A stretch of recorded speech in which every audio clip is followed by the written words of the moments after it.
Yeah, I don't know where the hell Carpenter is. Oh, there he is. But we need to start. So welcome to the Lovecraft eZine podcast.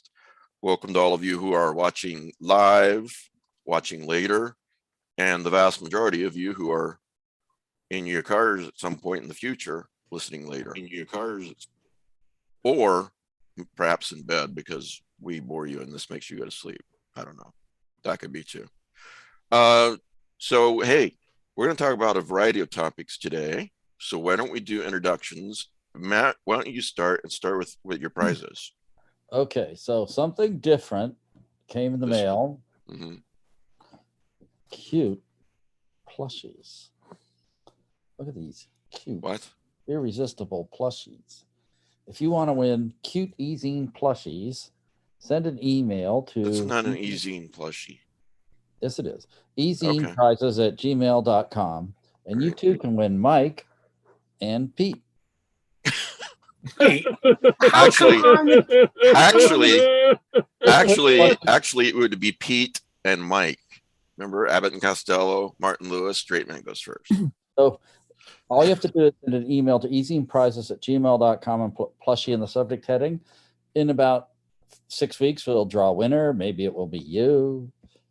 Maybe it will be the plushies. They'll win a new friend. Mm-hmm. They'll get a new home. Or maybe you'll wake up at 3 a.m. and it was in the closet and now it's at the foot of the bed staring at you. They don't have little gold chains on them. Why do you think Matt's getting rid of them? So don't feed them after midnight. Bill, good to see you. You want to tell everybody who you are? Hi, everybody. It's Bill Richardson. I'm an author and filmmaker. Michael DeBronzo, good to see you on the show today. I invite DeBronzo. Everybody knows DeBronzo, but he's one of my patrons. Thank you, and I invite him on the show today because we're trying to harass Pete in more ways than usual. Well, plus, we're scraping the bottom of the barrel. So that's Matt said that, not me. It happens. Okay. It happens. Hi guys, I'm Mike DeBronzo. I've been on a couple times before. I am going to be planning Pete Rollick's spring break with an assortment of treats that we're going to get into much later. So I don't want to jump the gun. Okay. All right. That's great. Rick Lay, writer and pulp magazine collector. Ben Handelman. I'm just here to cause trouble as usual, and also a big Rick Lay fan. Just throwing it out there. Great. Pete Rollick. What? Oh, yeah, I'm here.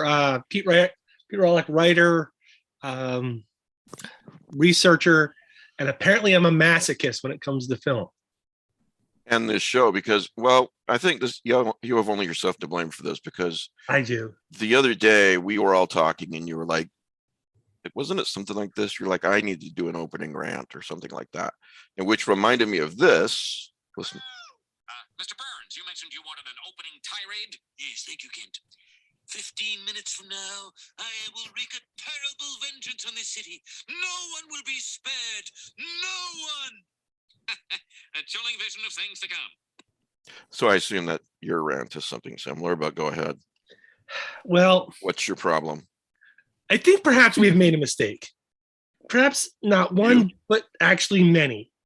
I say this because it was not just one technological advancement that brought us to this point, but rather a conglomeration of diverse inventions that culminated in the monstrosity that has come, for better or worse, to dominate our lives. The first photographic image is dated to 1825, but within 60 years, the system was evolved to a point in which a series of photographs were strung together to create the first primitive and crude motion picture. It was less than a success, but with the development of projection cameras and lighting, synchronized sound, buildings dedicated to display of such productions, the technology became more refined. Now, today, the technology has metamorphosized and become endemic. One might even say pandemic. Theater technology is now found in nearly every home in the civilized world. And thousands of companies employing millions of people have been created to feed the beast, developing and creating content and co-opting more than a century of film and television. We now have billions of hours of content. more than we could ever watch. DeBronzo's laughing. And the vast majority of it is worthless, mindless shit. Wait a minute. You're not talking about this show, are you? Sensory pablum to quell and entertain the masses. And some of it is even worse. There are classic works of high literature, of science fiction, of fantasy, and yes, horror, that have been adapted, subjected, debased by this new medium with less than stellar results. You see, small men with small minds have been trained in the technology, but not in the philosophies behind it.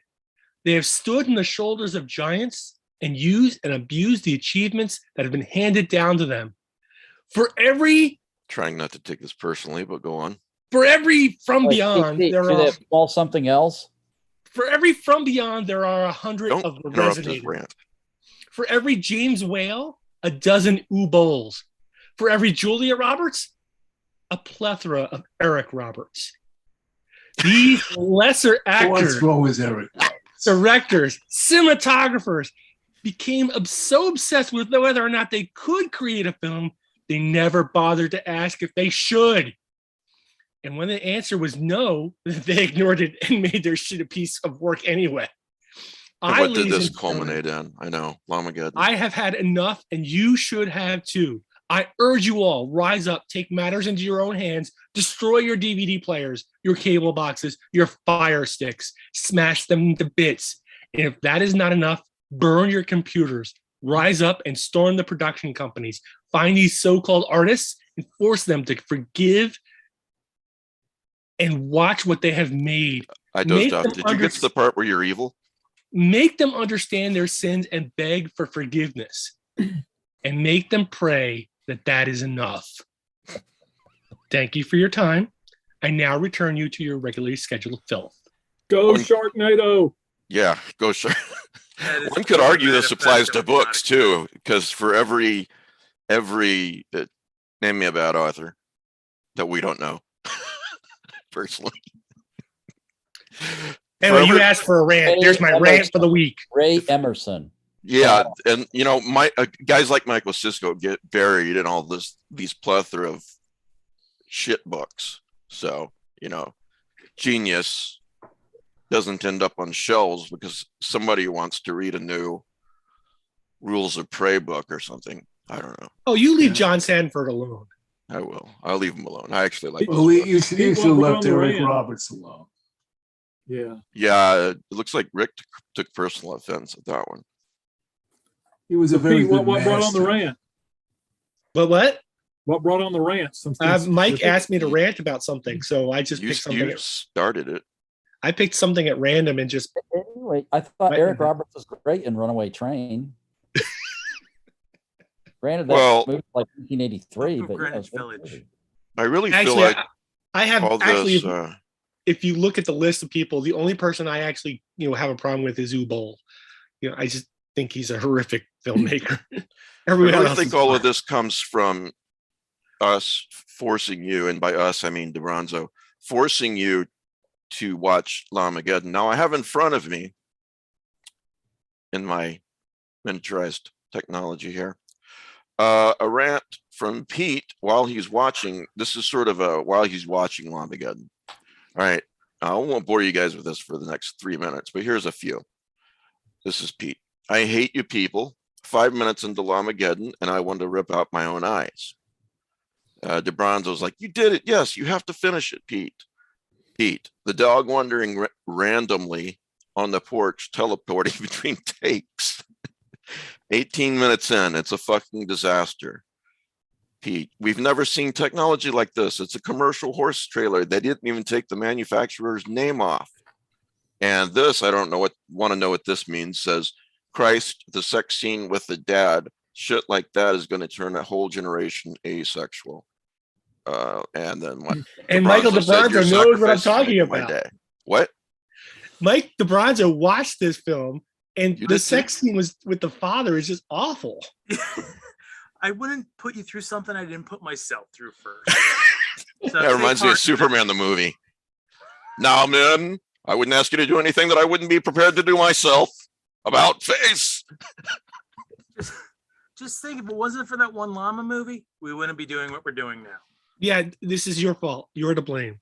I'm so proud. Kevin Wilson gives that rant a 7.6.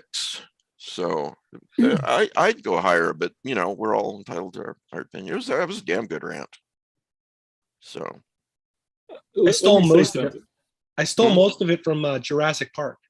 Oh, there you go. Pete puts up with a lot of shit from me. Let me give the counter to that. let me make the counterpoint. As a person that's made more than a few films and been on many film sets, I don't know why it's so hard to make a good film, but it really is.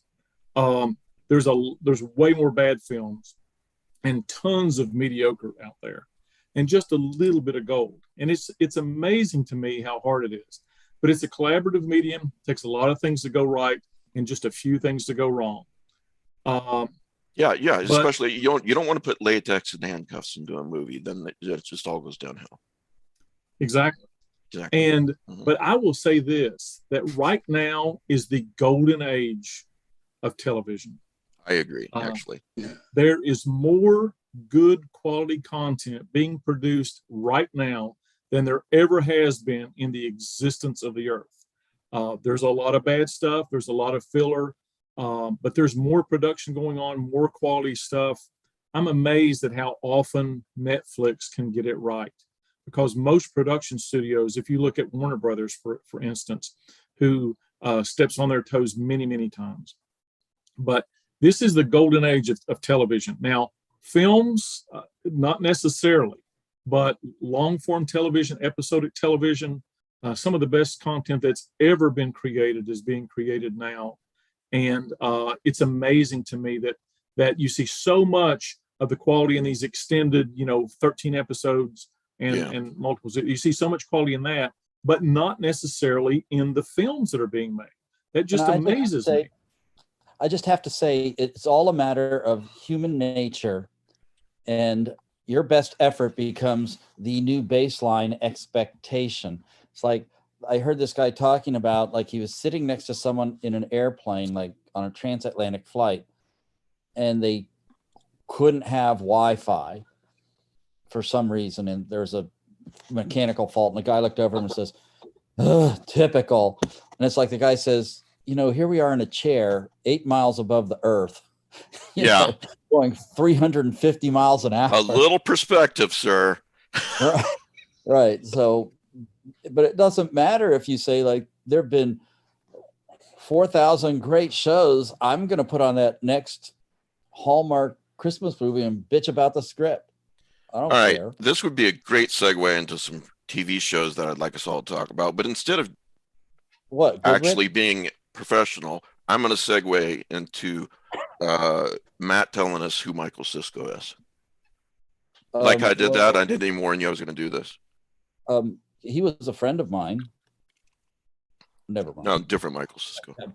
Oh, okay. Well, it's very hard to categorize him. He is an actual intellectual. He does a fabulous Werner Herzog. Also a writer. Yeah, also a writer. So you try and, like, where are you going to categorize his work, his written word? You can't really, except to say it belongs in the realm of the fantastic and the weird, mostly. Or if there was a genius shelf in the store, you would just put it there. I don't know. It's like, you can't say, like, okay, this is a Brian Sanderson type, like, doing a series more of the same, because everything is so damn different. Right. The guy is really a good writer, and his books are challenging. And because he doesn't neatly categorize, and because it's not, with easily approachable scenarios that are will fit neatly into your mental preparation, he's not as popular as we wish he was, because you have to, it's kind of like, it's real easy to eat cotton candy. It's harder to eat a porterhouse, but you get more out of the porterhouse. You gotta really put some effort into it. Also, and you can't use any A1, all right? If you he's writing what he needs. right. He's writing what he Oh, needs wait, to write. I'm assuming. I'm not inside his head, but he's writing what he feels he needs to write. And shit, I love Jack Reacher. Everybody knows that, but that's pretty easy to categorize, right? Exactly what you're saying, Matt. And then here's number 2, Jack Reacher. Here's number 3. I guess for the public, it's pretty easy to peg. You can peg Lee Child real easily, right? You can't peg Michael Sisko.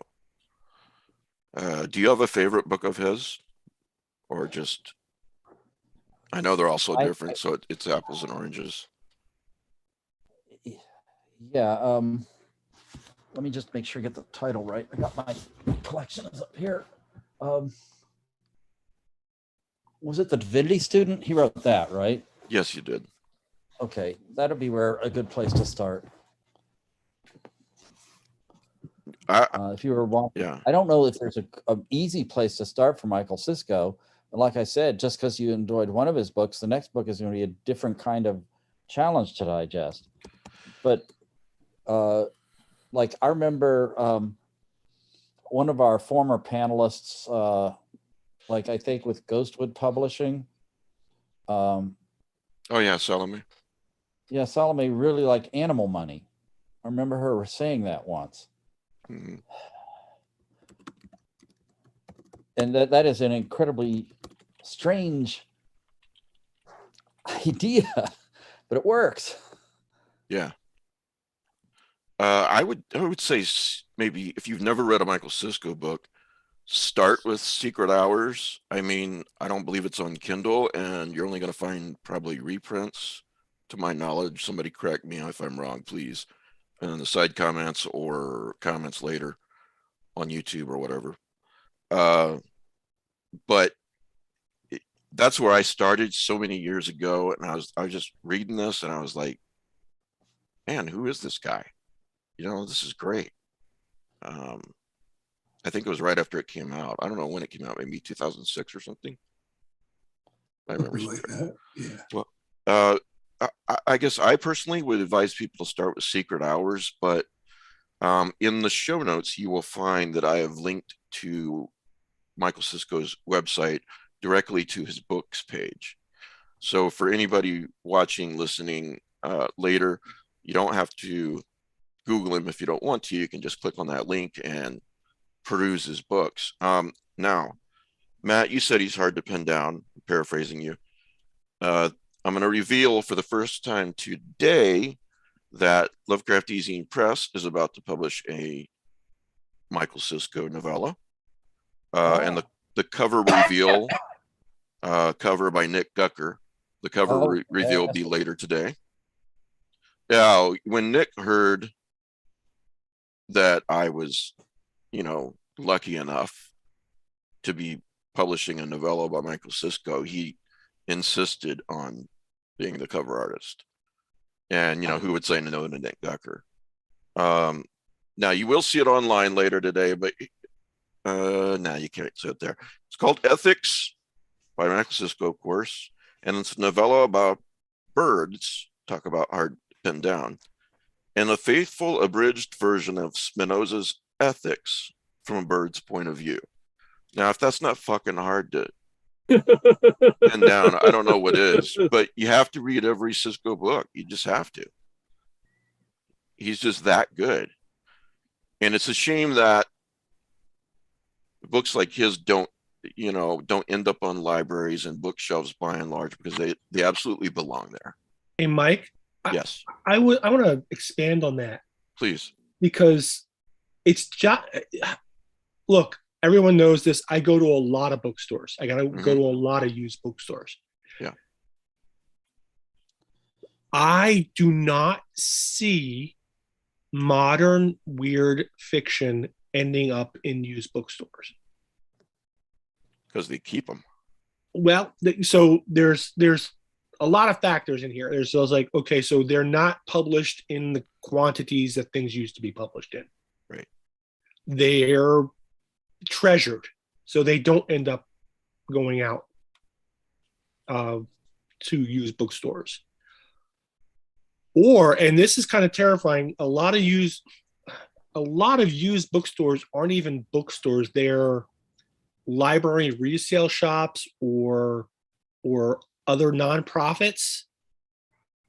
And I have watched these people just take books in, not recognize any of the authors, and just dump the books into the trash. Oh God, that hurts to hear.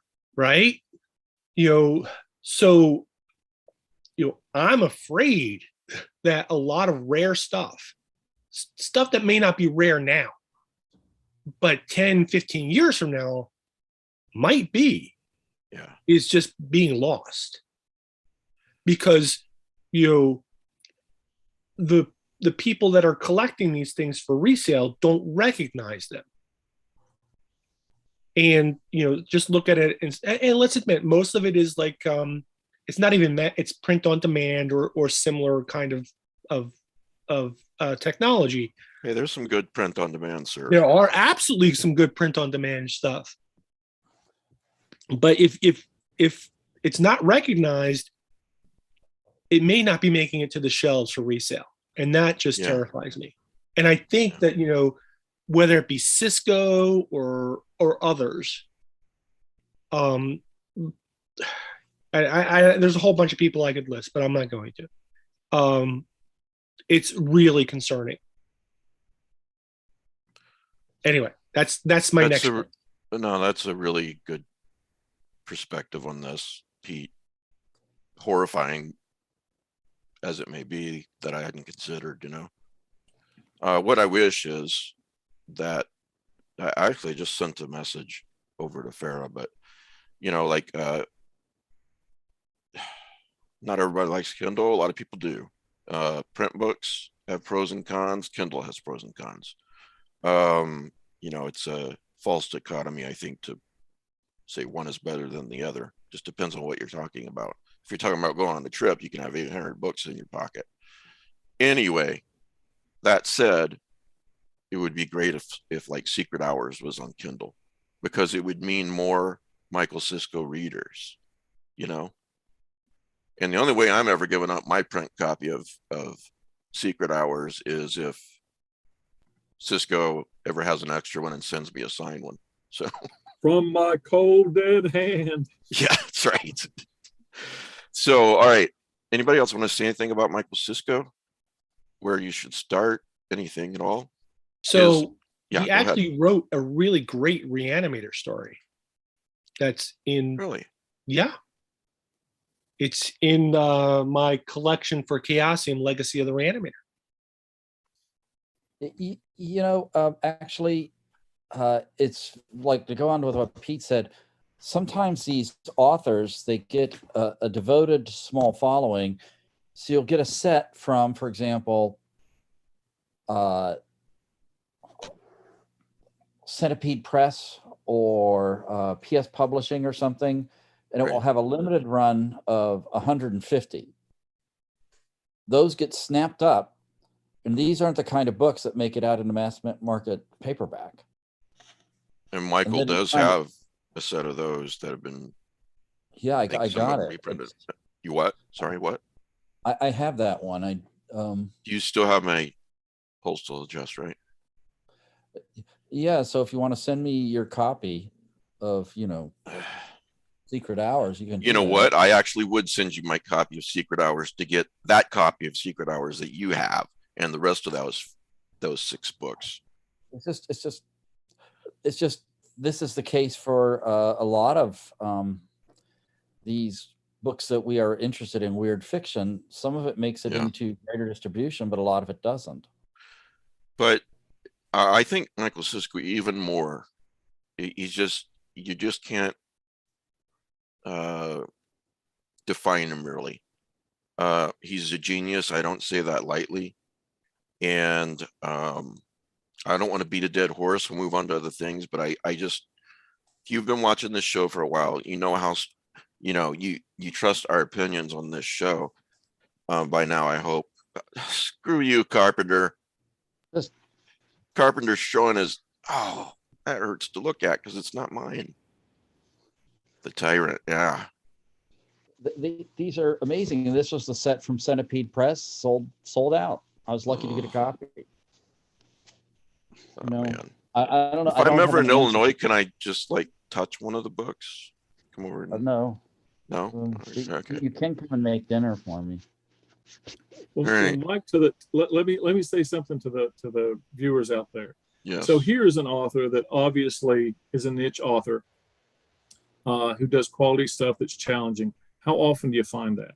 Go out there, find this guy's work, support this person, because there's nothing that's more frustrating as an author doing something you know is good and not being able to find an audience. And because this guy doesn't fit well into those neat little pigeonholes, it's hard for him to find an audience. So those he's viewers got out an there, audience, but I think he deserves a much bigger one. Absolutely. But So I agree go with what out you're there, saying. find this stuff, spread those seeds, let other people know, and give this person a boost. Or That's else well just said. buy another copy of 50 Shades of Grey, amounts to the same thing. Yeah. Well, I don't want to beat a dead horse. Oh, good. Kenneth and you're in Norway, aren't you, Kenneth? Just ordered 2 of his books. This show is going to make me go broke. I'm working on it, Kenneth. Thank you, Kenneth, for supporting Michael Sisko. I don't want to beat a dead horse. We'll move on. But if you trust our opinion, and you probably do, please trust it in regards to Michael Sisko and read all of his books. My personal opinion is start with Secret Hours, but there's, maybe another way that you want to go. Whatever, that's fine. His link is in the show and notes. get a copy of it off of the eZine. I have a copy. No, I meant become a patron and get to read the new novella that you're going to have. Oh, well, they don't have to be a patron. That's just going to be on sale. But yeah, be a Patreon by all means. Yeah. Oh, well, I'm glad you brought up Patreon, because as a special favorite of my patrons yesterday, this is a little extra thing I give patrons. John Paget reading The Frolic by Thomas Ligotti, version of the recording that very few have heard. So Google Lovecraft eZine Patreon and buy Michael Sisko books. Thanks, Kenneth. Thanks, everybody that's watching. And why don't we talk about TV like we were talking about a minute ago? Rick, you liked Picard, huh? Yes, I did. It brought back. It's very different from where the season 1 ended. We thought they were all going to be together going on missions, and they're now all scattered. And it brought back something at the end, which when I watched the trailer, I knew it was coming. I didn't expect it to come in the way it did. That's all I'm going to say. Is season 2 a jump up? I couldn't get into season 1. I was about 3 episodes in, and I just couldn't get there. It's only dropping 1 episode at a time, I think. Right now, I think it's only 1 episode to watch, the first episode. And it really, having watched the trailer, it wasn't like the trailer. It was really much more cerebral. Well, no, you're in the middle of everybody's life, kind of. It's like, what are they doing at the moment? And then what is going to happen that causes them to converge? And like Rick said, it's not just that a major character was brought back in a really fun fashion, but a major adversary was also brought back in a really foreboding fashion. I will tell you this, Bill, if it makes a difference, season 1 got quite Lovecraftian in its way. Wouldn't you guys agree? Yeah. It did. Cosmic horror. But the season 1 was produced by Michael Chabon, who is a huge genre guy and a Lovecraftian.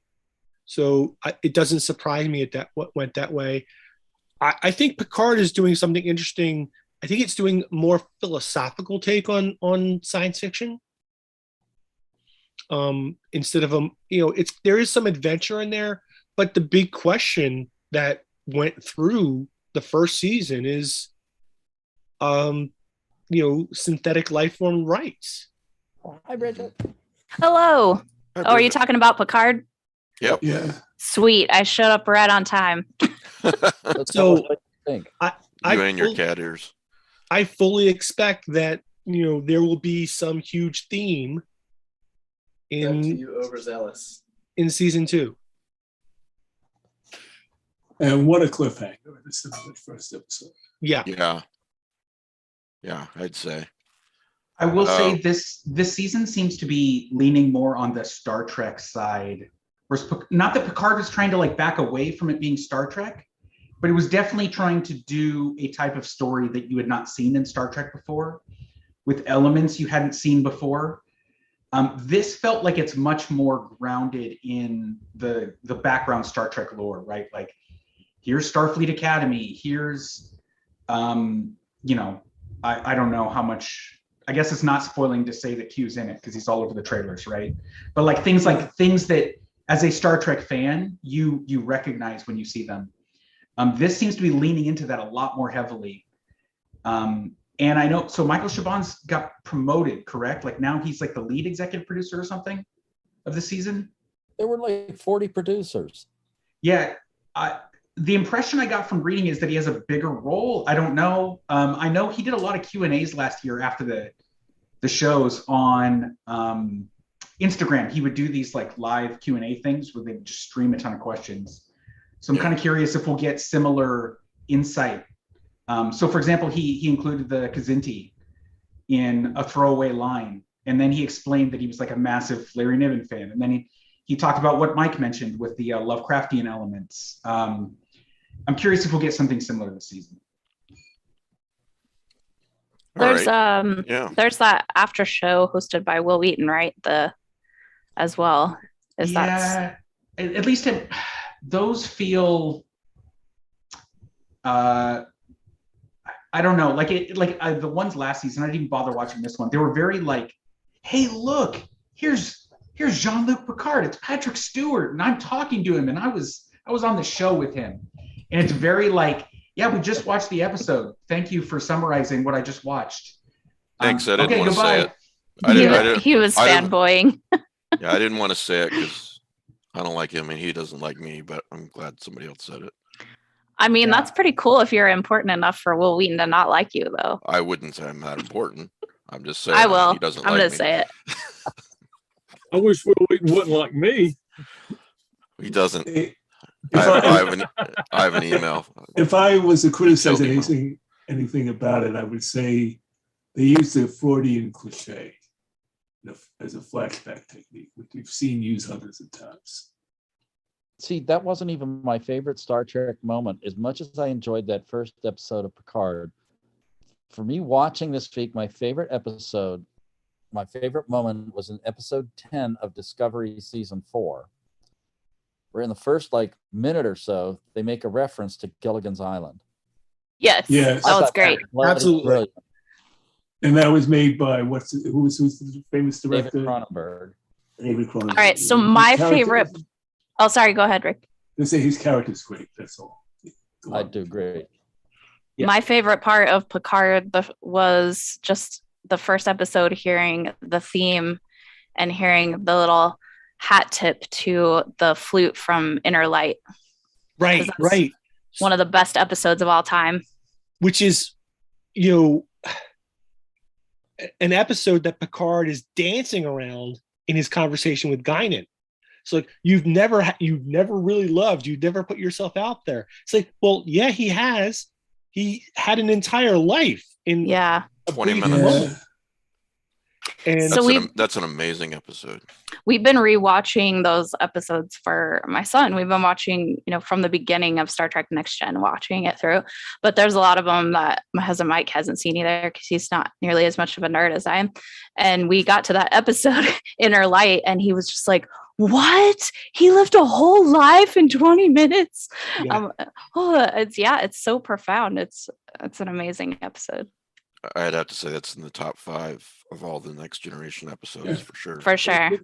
I mean, the thing is, I could imagine, suppose someone had lived my life in 20 minutes and go, man, what the hell did I draw this one? Fuck. And if you look at it from the people who lived on that planet, knowing their planet was going to be destroyed, sending this into space, just wanting someone to know that they were there, they lived, they loved, and had their own battles and their own dramas in their own lives.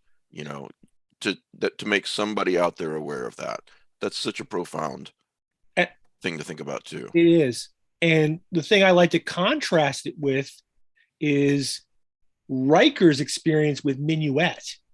That's a great point. I don't remember that right. one. So Minuet is this artificial, it's a holodeck program that he creates and, probably has sex with. Okay. The plot was someone was Do we know that pretending to be his son. Right? It was his. The plot was this alien was pretending to be his son, John Luke. Okay, so what Rick is referring to is actually the point that's going to be made is that later on in that series, Riker is being held by an alien that is using his memories against him and creates a kid named Jean-Luc as his son, and his mother is supposed to be Minuet. And that's how he realizes that it's a simulation.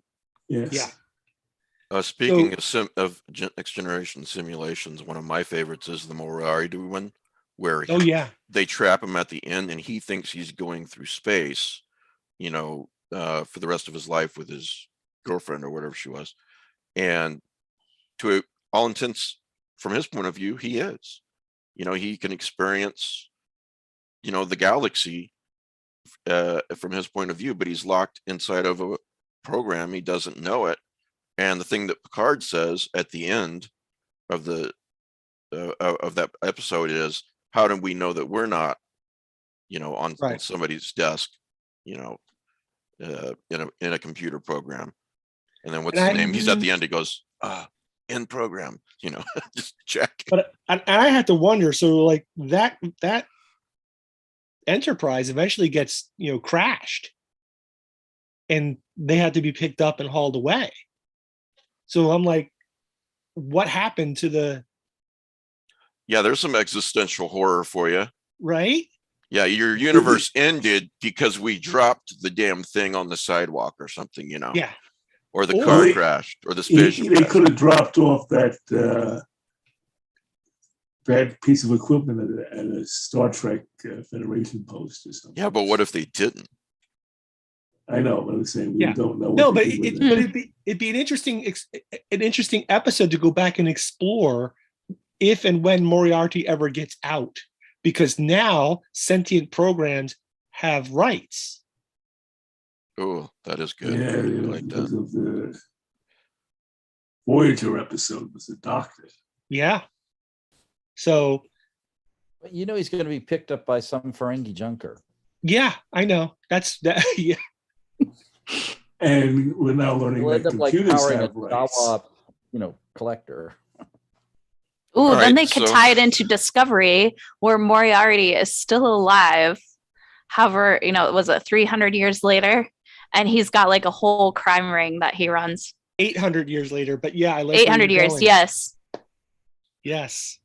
I'm trying to get into Discovery, but there's just too many people to. There's so many people. There's no way they're going to make him in charge of that anomaly outside the galaxy, but that would be kind of cool. That would be cool. Well, what if he got out and then became one of the truly solid and sentient? Yeah. Well, so in this latest episode Discovery of Picard, with 7 and 9 deactivates the safeguards, and the holodeck and the hologram program can fight back physically. So is it self-aware? I don't know. I'm not sure where it is on the level of things. Yeah. Seems to me the moment something's self-aware, it should have rights. Well, then that goes back to the first Dixon Hill episode where he sent those guys out they thought they were going onto the ship, and then they evaporated themselves. And of course they knew that would happen. So did they murder them? I don't think I remember that episode. That was the Sidney Greenstreet, Peter Lorre tactic. duo. What we're talking about. Hmm. Oh, okay. Pete, do you have an opinion on the movie Deep House? Should people go stream that? That good? People- Okay, look, I think that the Deep House had a really great premise. It had some okay actors. I think it had some great special effects. And somehow or another, it deteriorated into just nonsense. Yeah. It promised a lot of Lovecraftian stuff. It foreshadowed a lot of things, and then it never really delivered. You Yeah. even quoted Lovecraft at one point, if I remember right, Bridget. Yeah. It's got Yeah. a great setup too. Like the Mhm. location is I- actually everything's filmed underwater. Right. Everything's It's just- look, I would have been the special effects they pulled off underwater were kind of cool. Yeah. I just think that they were average for special effects. You could So have that's a done no. so much more. But It's I mean, I it's said, a lost opportunity. yeah, There is one really cool scene that I do like in that movie, though, where she's stuck in the chains and Yeah. yes, there's a definite confusion about what's real and what's not real. And I thought that scene in particular was filmed really well. But the Right. story, I agree, is terrible. it just and like I said, if I've done diving, I collect books. I go, I go into a house that's been flooded for 50 to 100 years, and I find a book on the shelf that is not decayed and just holds together completely. I'm out of there. I'm sorry. This is some real supernatural shit. I'm gone. I don't care if it's my job to, investigate the occult and create video content for my website. We have drones. We'll hire some other guy to go in here. No, Yeah. sorry. Yeah. I'm taking the book. I'm sorry. I guess I'll It say might be good. that's a no from Pete on this. But- Okay. This would Yes. say, you know what was something good Lovecraftian? If you watch the latest episode of Discovery, they land on this deserted planet where there was an ancient civilization. It goes in a different direction than I thought it would, but I was definitely getting at the Mountains of Madness vibes from that episode. Mhm. Oh You yeah, guys are really yeah. going to make me watch this series, aren't you? Oh, we were so happy, because we were just like, okay, they're going outside our known universe, our known galaxy, not Yeah. known universe, but known galaxy. And if we see another alien race that's humanoid, come on. So it was just refreshing that they were not anywhere near humanoid. Yeah, and And- there's this big article going around about how Star Trek is finally dealing with true aliens. Now, I disagree with that premise. I think it's dealt with true aliens before. They're just not staples. Like Yeah. the Horla, The Horda. yeah, the Horda. Yes. Crystalline And enemy. in a way, this storyline is a reverse of the Horda. Yes, But also I gotta say that episode where it was Shaka when the wall fell. I forget the name of the episode. The Yes. communication there, the difficulty in communication when your whole premise of speaking is different. I thought that was really a good look into trying to communicate.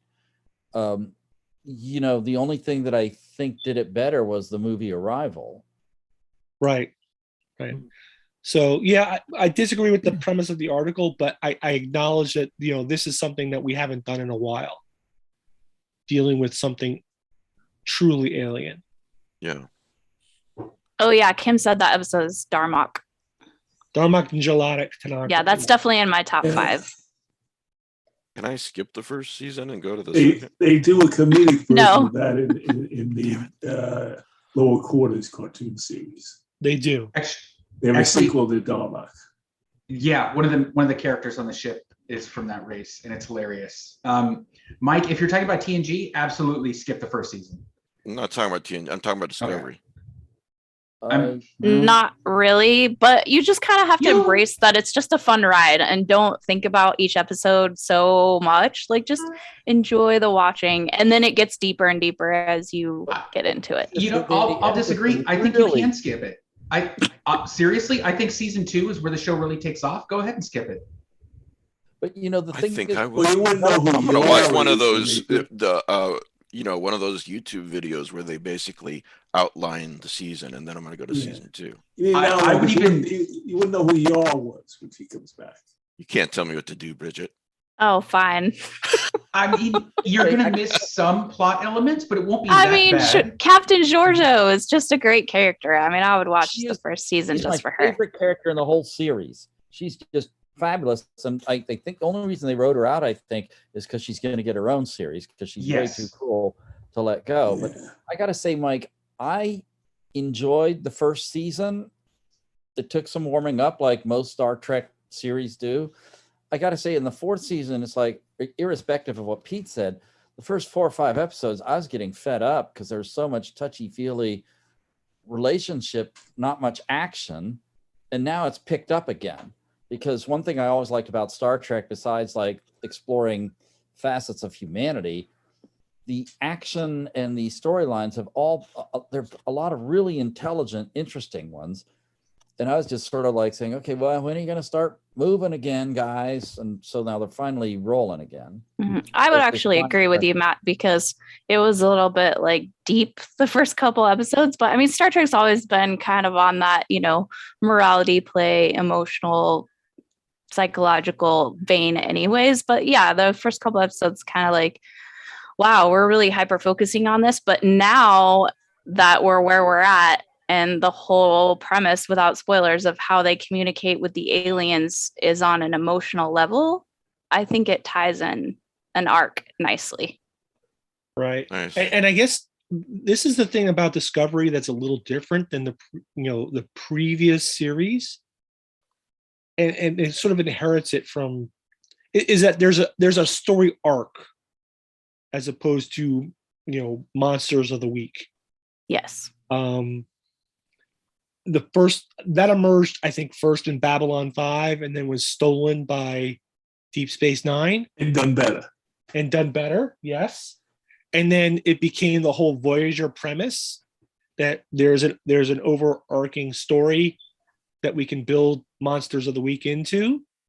But then this Discovery is every year is a arc.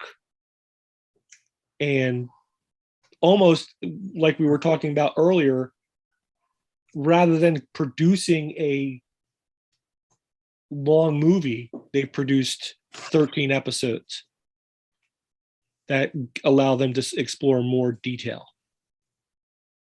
And there's a lot of things going that way. I mean, podcasts are doing that. All the episodic stuff that you see on, all the pay channels. That's really been the move, I think. And I think a lot of that is because people want that. They want to be able to binge or have long form experiences. And you really see the medium moving toward that demand. Yeah. Well, moving on, and in the same vein, what about the TV show From? Anybody watching that? Yeah, Nobody? I have 3 episodes in. And how do you like it? I like it, but with the caveat, I hope it doesn't get bogged down in filler. Well, I've seen 5. And what do you think? You're ahead of us, or ahead of me at least. Yeah, I felt exactly the same way watching the first 3, and I felt the same way watching the first part of episode 4, and then sort of in the middle of 4, there's some cool things going on, and then more padding, and then episode 5, more padding. I mean, there's like one killing or whatever, but I'll tell you this, there aren't even any monsters in episode 4 and 5. There isn't even a hint of one knocking on a window. So I mean, this thing's got too much padding for me. They better get on it. Like, I have no idea, but I love the idea of it. I just don't like the execution. Yeah, I mean, are they trying to set up for multi-seasons, and that's why we're getting padding and not a beginning, middle, and end for a one season, like we thought Chapelwaite was until we found out. Well, there may be a beginning, middle, and end for the first season, but the thing is you can't pad quite that much. So the advertisement that I see or saw was from the people who brought you Lost. And what was their problem? Lost, I mean, yeah. It was 5 seasons that never went anywhere. Right. We never resolved anything. Even the creators said they didn't know what they were going to decide the mystery was. So you need to know that before you start the first episode. Yeah. So my point is that like that was not that's not a selling point for me. That's a turnoff. Right.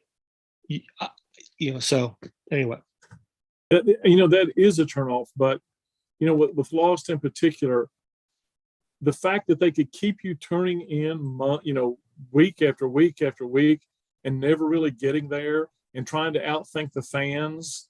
That right there is pretty artful, just to keep you on the line for that long a period of time and having no clue where they're going, or at least knowing where they were going, and everybody figured it out and then turned around and tried to do something else. I take your point, Bill, but now the public is more aware of this stuff, and they're like, they're like Pete is saying, we're not going to get, fooled twice. We're not going to get fooled like we were in Lost. Well, the thing with a show like From, what's going on there is that, you're required to do 10 episodes and you've only got 6 episodes worth of content. That's probably what's going on there. Just to sell the show, they had to do 10 episodes. You see that a lot. I mean, there was but you also see a lot of shows that are 8 to 10 episodes that aren't like that. Right. Absolutely. I felt like in Archive 81, there was some stuff there in the middle where I felt like, okay, they need to do 8 episodes. They need to do 8 episodes, and they've got 6 episodes of content. I mean, that is something you do see a lot. Yeah, I felt less padding in Archive 81, though. It kept me all the way to the end. Yeah. Certainly, the padding issue is a lot better now than it was like 10 years ago. Remember when Lost, part of the problem was every season had to be 22 episodes. Yeah. You couldn't do the British thing of 13 or 10 episodes. Now and then go fuck around for 3 or 4 years and then go, okay, now it's time for season 2. Now Sherlock.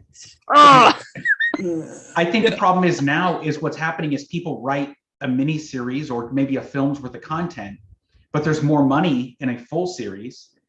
So they're selling them as, 10 episodes. Yeah, sure. And then they take their 3-hour film and have to pad it out. And even to point to Lost, like one thing we can say about Lost is Damon Lindelof learned from that. Because his later work, he doesn't have that same problem. The Leftovers is very well acclaimed. Watchmen, absolutely fantastic, and he sewed it up nicely at the end. He got away with it once, and then he went back to normal, right? And, I respect that. So, but it's kind of, it's too bad because, as Pete was saying about Deep House, this is such an intriguing setup, and it's too bad that I'm watching something so potentially intriguing and I'm bored, waiting for something. That's what I love about the fast forward button. Yeah, but if you have to employ it, there's something wrong. Yeah, absolutely. I mean, I'll go back to it and give it. At this point, I'm invested 3 in. Yeah. So unless it really nosedives, then I'll probably watch it to the end regardless. One series that got overlooked is an excellent series called Wayward Pines. Yeah. Yes. It's sort of The Prisoner with Answers. And it gives you, we always have to wait till like the 13th episode for the answers. You got about 6 or 7 episodes, and then you got started really to get answers. And it just moved very well. Yeah. It was based on a book by, is it Blake Crouch? Yes. I think that's... Okay, that was at least the first season. I'll give you the first season. The second season, I have less positive things to say about. But I agree. So that's a good example, Rick's right, where instead of dragging the whole mystery out until the very last episode, maybe halfway, and then you've got to deal with the consequences of that. I thought that was really good. And I thought the cast was fantastic in that one as well. That's the other problem, is if the cast isn't strong, it's hard to be invested in the characters to make it to where you start getting answers. And that's a problem I've had with a lot of these. Or you have the House on Haunted Hill problem, where you really love the first 6 episodes and then it just falls off a cliff. And I don't know. Hill House, you mean? Hill House. Hill House. Oh, I hated. I mean, we've talked about it before. Well, the follow-up was damn great. But yeah, I'm- he definitely padded that first. That the Hill House was padded. That's for sure. Yeah. But sorry, what was the second one? I'm blanking, and I really love it too. Bly Manor. Bly Manor. I love that one. And I was going to ask you guys for theories on From, but I'm just at this point I don't really even care. You know, I'm beyond caring now. I've watched 5 episodes, and it's everybody talking about how, you know, they can't deal with shit, or I don't know what the hell it is. Anyway, so living in a small town has its benefits, because if you're poor like me, you can go to a matinee, and the matinee of a movie, and the matinee is actually cheap. So Logan and I went to see the Batman at 3:00 on Friday before all the kids got out of school, for $6.50. So that was pretty great. You know, got one little snack there, and that was it. We ate previously. Anyway, I really loved it. I'm not going to give any spoilers other than to say it's very noir. It's dark. You guys have seen the trailers where he's talking about I am vengeance, and I can't wait till everybody's seen it on HBO Max and everything, where we can have a spoiler-filled discussion of it. But all I will say is there are no superheroes. This is not a universe with superheroes. This is Batman in a very realistic world. Okay. But so having said that, there's a bit of a, Ben, what you say, a bit of a Superman moment at the end, as far as the feeling of hope. Yeah. Did you catch that? Yeah. So I don't want to say. I don't want to spoil. Yeah, don't say too much. I just want to say it's not the first Batman film to do that at all. That's so. Okay, we'll have to talk about that when we can do a spoiler-filled discussion. But I agree, and I do appreciate they did that. But there's this is a hard one to talk about without spoilers. I'll say that. Well, then why don't you talk about why don't we talk about real quick? I will say this, it's not a spoiler because you learn it within the first 30 seconds of the movie. Batman does a voiceover in parts of the movie, and especially at the beginning of the movie.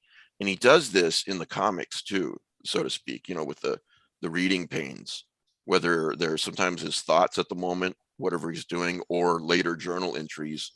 And I loved it. It felt like I was watching a comic book. And it starts on October the 31st. It starts on Halloween. And another thing, it followed the rule that it's always fucking raining in Gotham. I mean, always. So, and you see that in the comic books too, that like 95% of the time it's raining in Gotham, And so I loved all of that, maybe we can spend a moment talking about our favorite Batman movies, but then, also last night I watched, I went over to my mom's, I said, you like vampire movies, let's watch Let Me In, which is directed by Matt Reeves and has the same composer, Bridget, as the Batman. So have you guys seen Let Me In? I love Let Me In. Yeah. I like Let the Right One In better. Yeah, the original. That was my next question. Yeah. Agreed. What I appreciated, I can't remember Let the Right One In as much since I haven't watched it in years, but what I appreciated about Let Me In was the setting in the 80s. That was that, because Let the Right One In, that wasn't set in the 80s in the United States, obviously. But the police officer saying, "Are you in a cult?" The satanic panic's going on and everything. It was pretty interesting that he said it in that time period. So I really liked it. The Batman '89 is a damn great film, Ben, but Batman Returns is better. I'm sorry. I'm sorry I have to tell you this. You're going to tell me it's subjective. I know.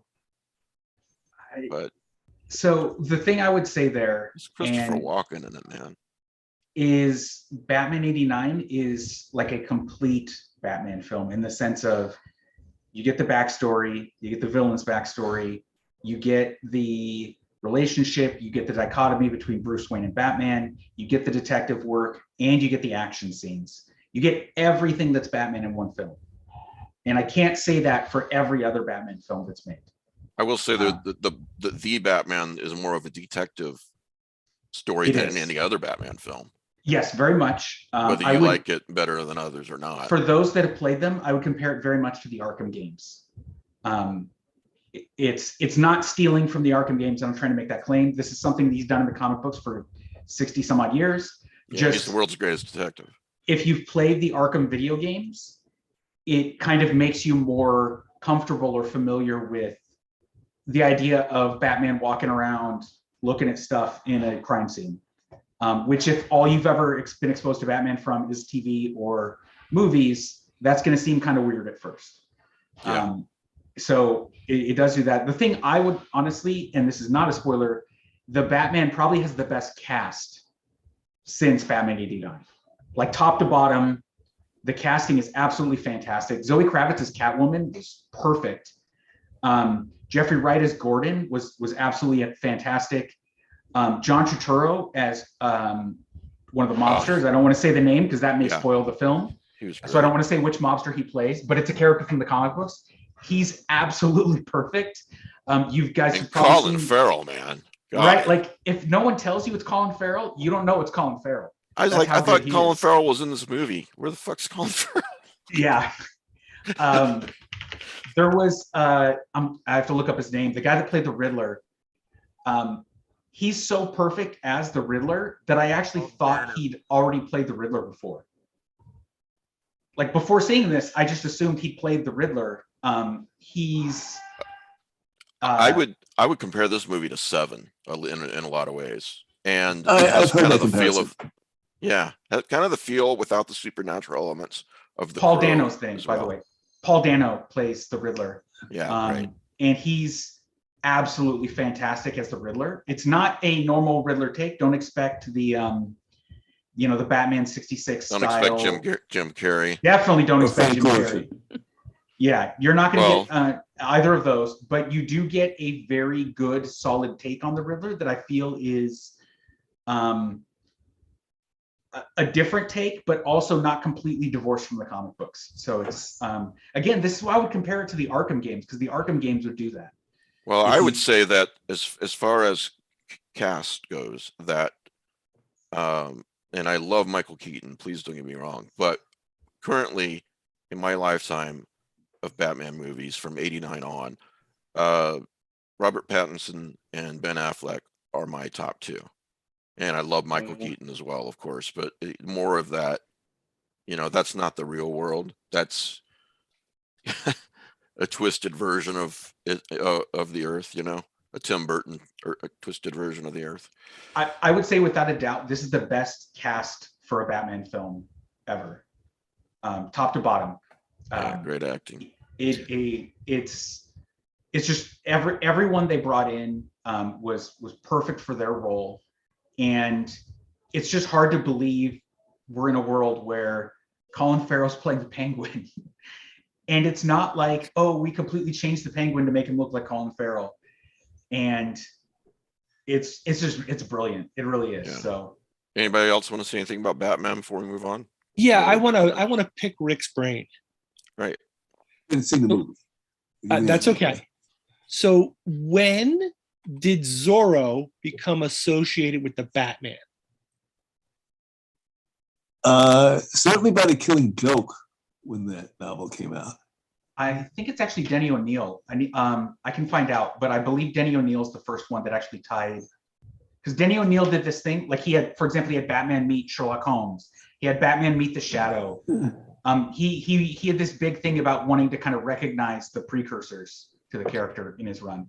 Okay, so I think, so Zorro is created by Johnston McCulley in like 1919.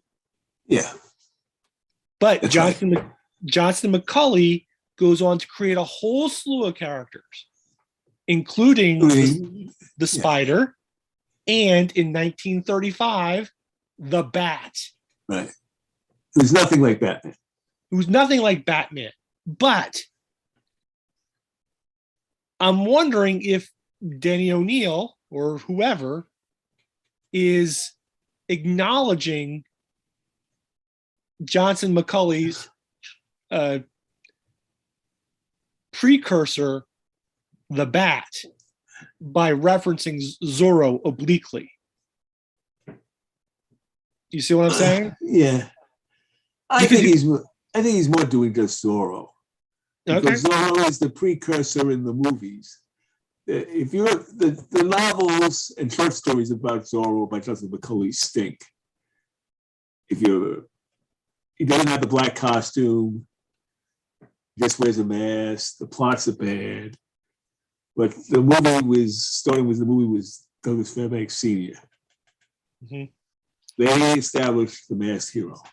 So it's The Dark Knight Returns. So technically Denny O'Neil, because the editor, but I guess it's really Frank Miller. That's the first time it's directly stated that Zorro is the film they've seen. Okay. Hey, it's an interesting idea. Yeah.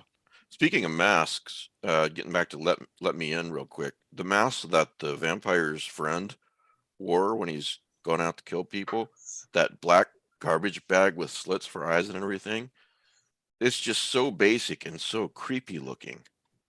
The film. Those are always the best ones. Yeah.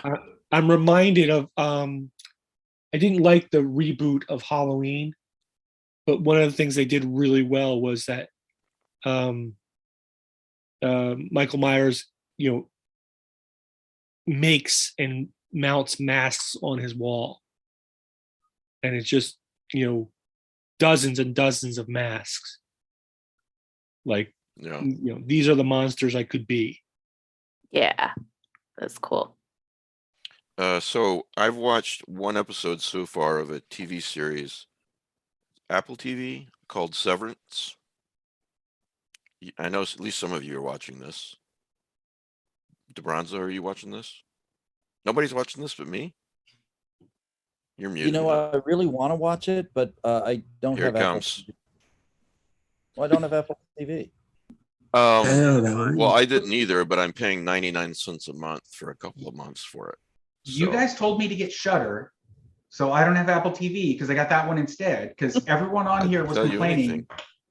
No. I can go back a few episodes, and people are like, "Oh, you don't have Shudder? I can't believe you don't have Shudder." So I love Shudder. I can't have every single streaming service ever. Look, I've got Apple TV for 2 months for 99 cents. Mm-hmm. Okay, so Mike, if you have Apple TV for 2 months, you need to watch For All Mankind. It's the best show on Apple TV, period. Oh, okay. What's it about? It's basically an alternate timeline where Russia lands on the moon before we do in the space race. Oh, that's and so it's all about like how NASA and the US adjusts their space race and their whole campaign into space based on all that and everything that happens. Who told you I like astronomy?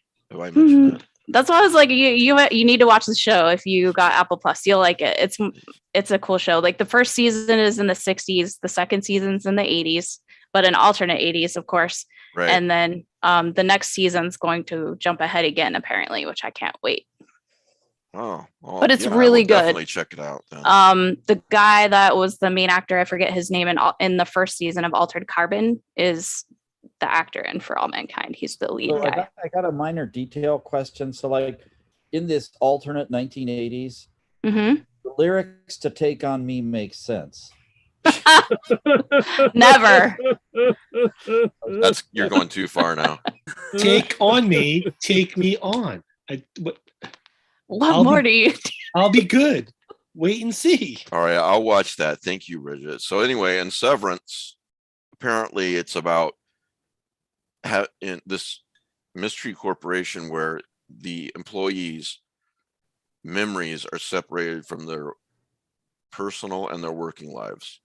So in other words, when they walk out of the door and go home, they don't remember anything that they did at work.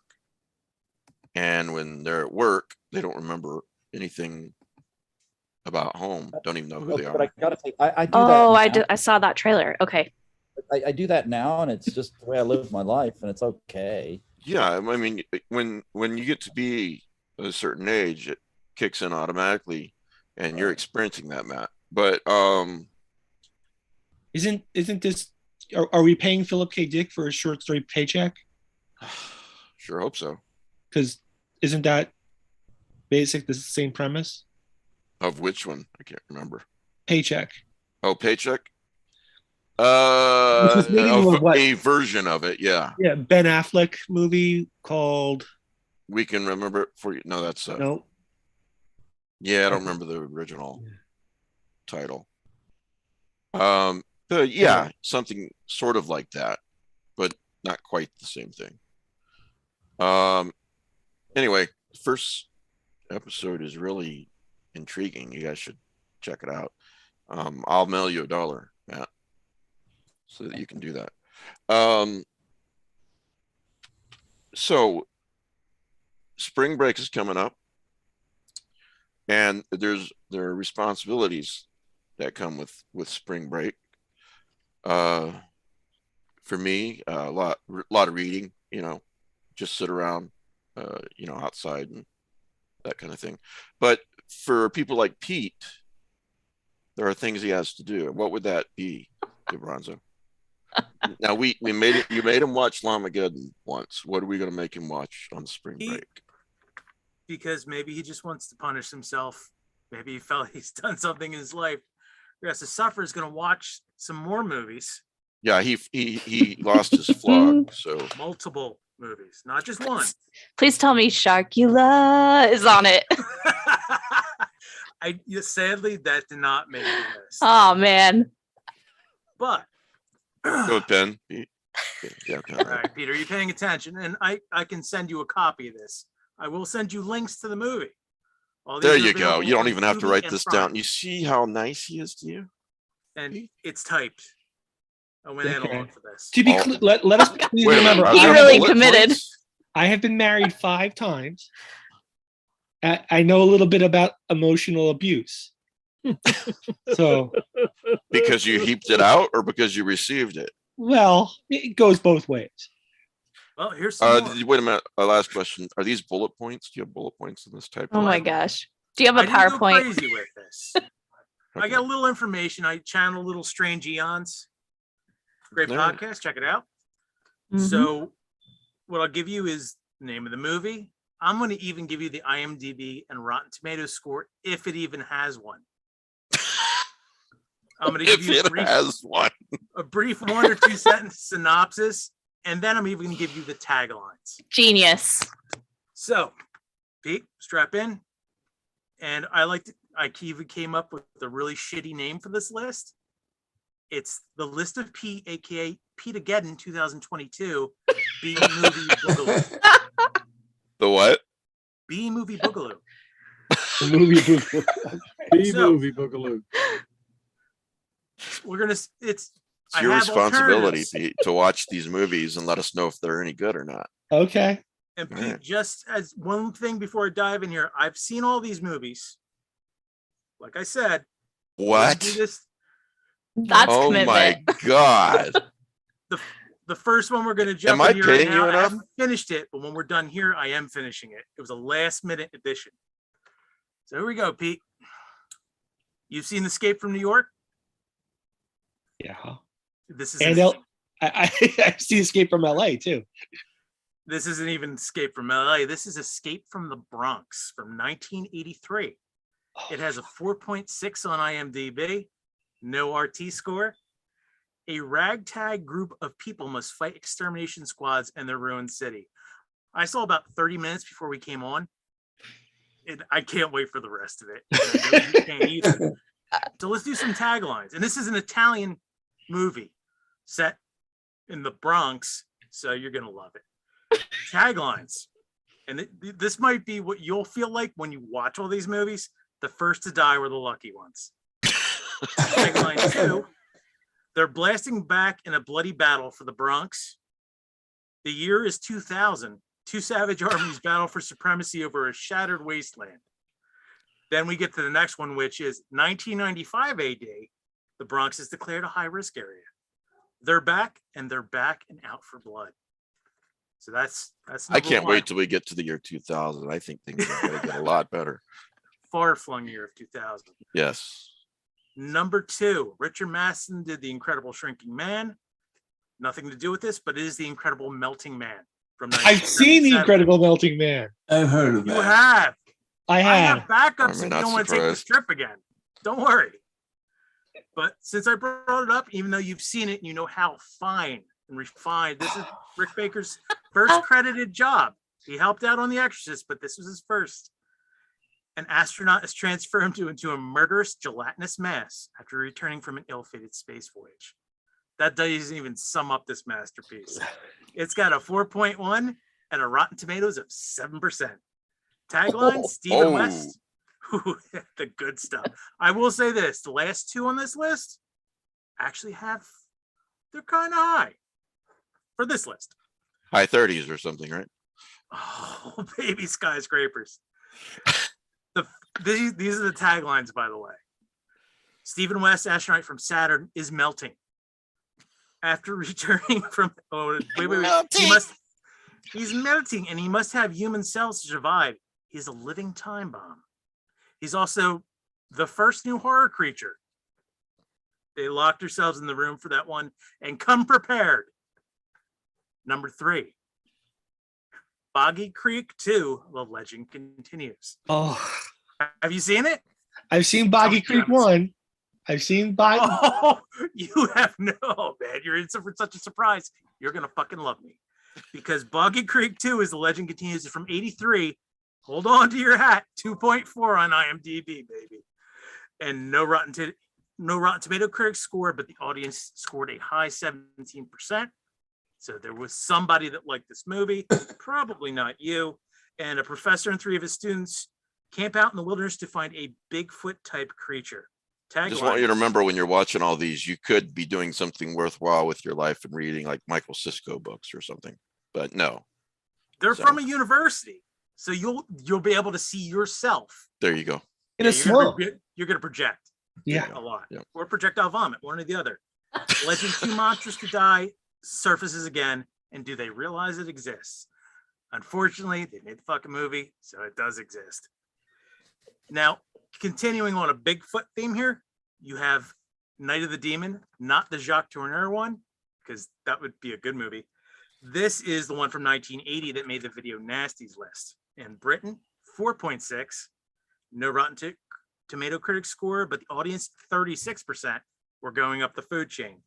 I'm really proud of how hard you worked on this. Oh God, you have no idea how much joy I took in doing this. Oh, good. I'm like, I can finally get somebody to watch some of these fucking movies that I had to watch. Yes. That Chris refused to watch with you, you mean?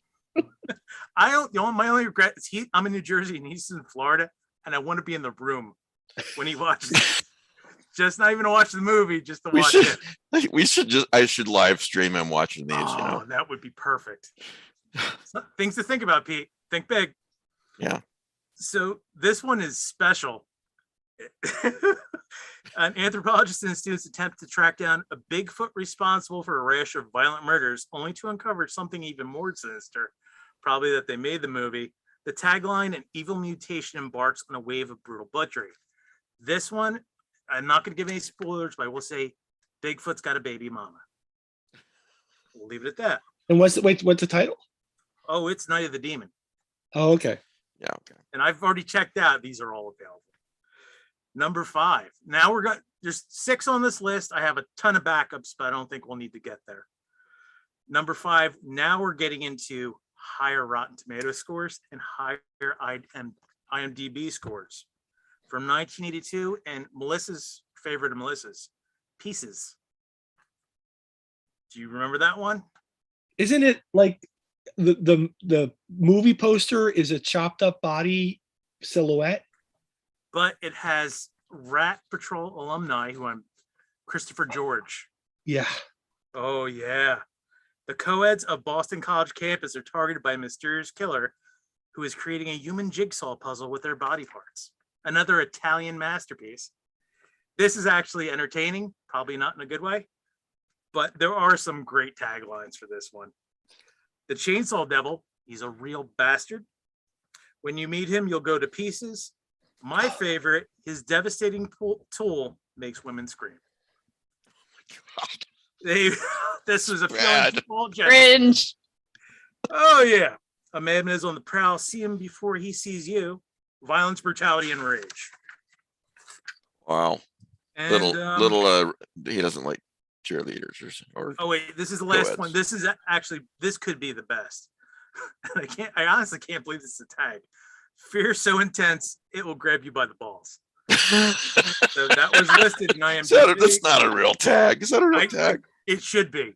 In the world, okay. It should be. All right. All right, we're gonna wrap this one up, Pete, because the pan's got to end eventually.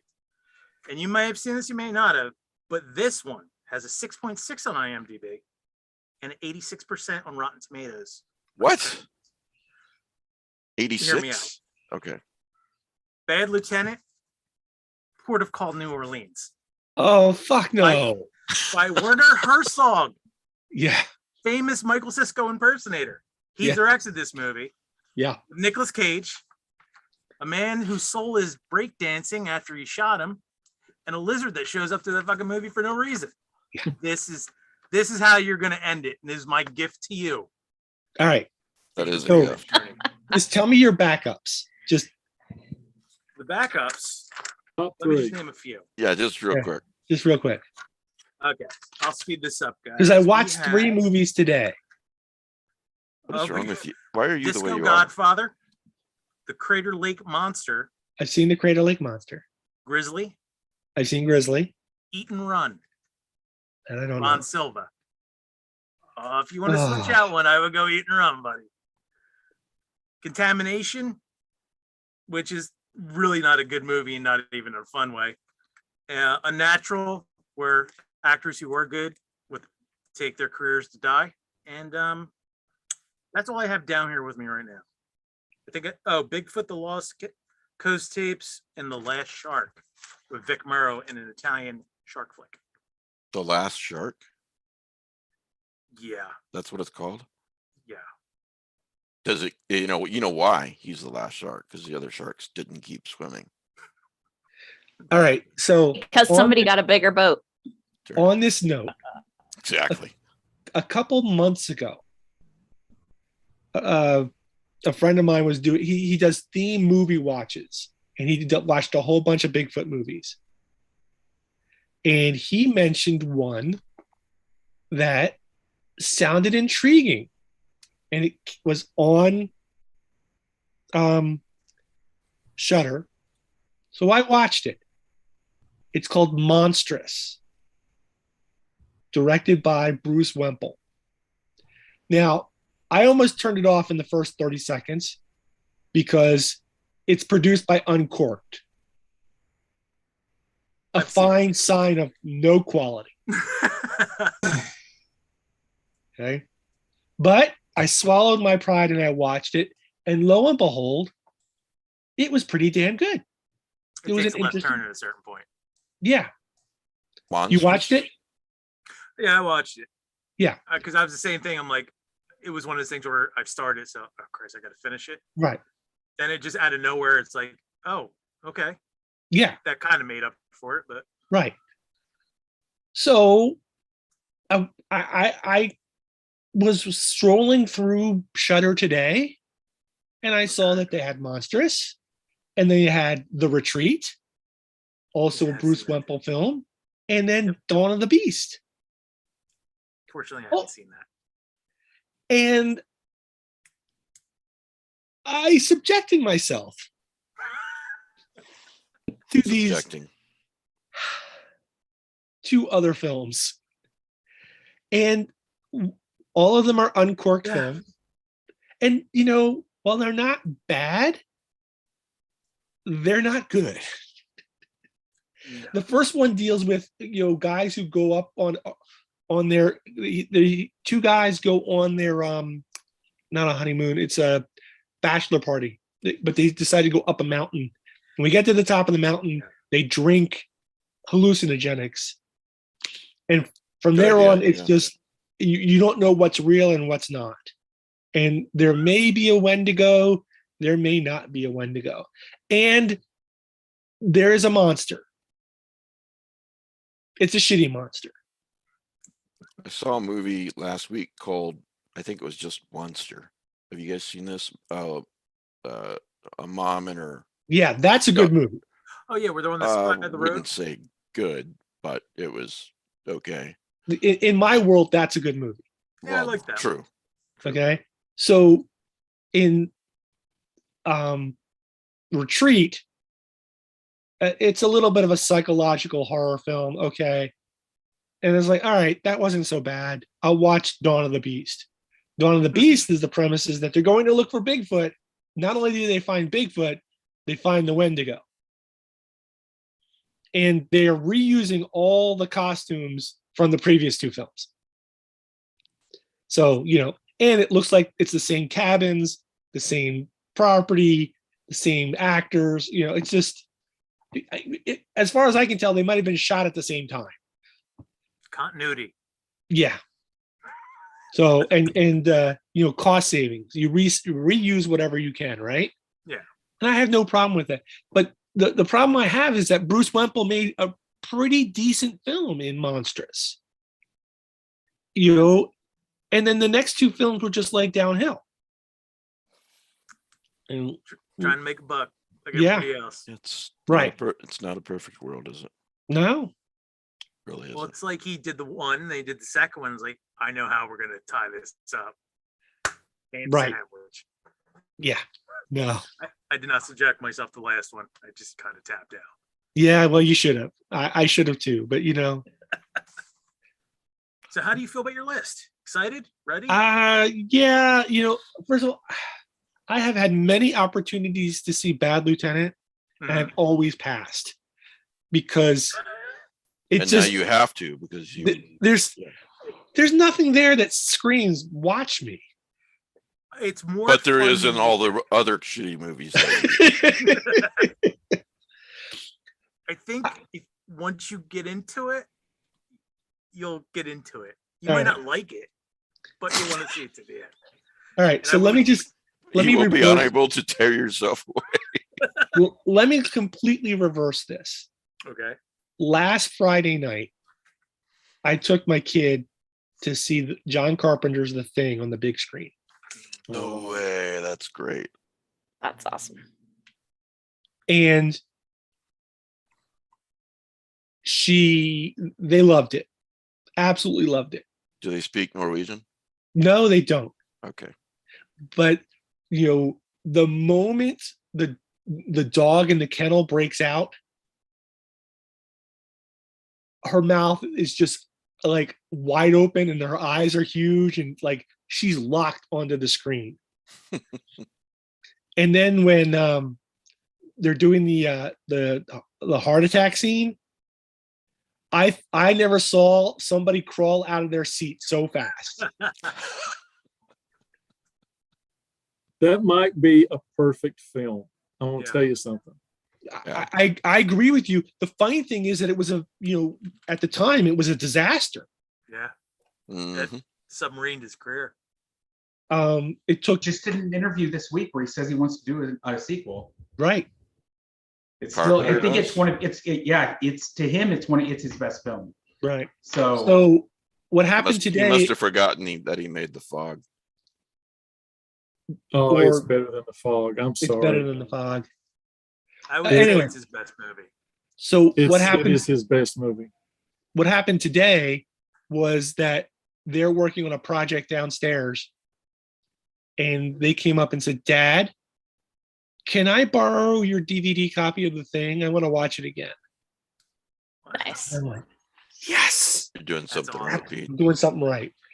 Just make So- sure they don't abduct any dogs from the neighborhood. So now I'm sort of like figuring out Important how safety tip from Bill. I can take the our dog and strap things to it and make it look like the other dog. But anyway, but yeah, so they want to watch the prequel, the 1950s version. They want to watch Horror Express and Ooh, Horror Harbinger Express. Mm. and Harbinger Down. I've seen Harbinger Down. So I Harbinger, even like the prequel. I What's enjoyed that? the prequel. I even enjoyed the prequel. yeah. So the film company, the special effects company that did the effects for Harbinger Down, all those effects were supposed to be in the prequel, and they got pulled, and they went with CGI instead. Yeah. So they decided to make their own movie. So while it's not a Thing movie, it's a Thing movie. Yeah. It's on a ship. Yeah. So Yeah. Is this the one with Lance Henriksen? Yep. Okay. Yeah, no, I haven't seen it, but It's a popcorn film. They salvage their stuff. switching to the audio world. Oh, Yeah.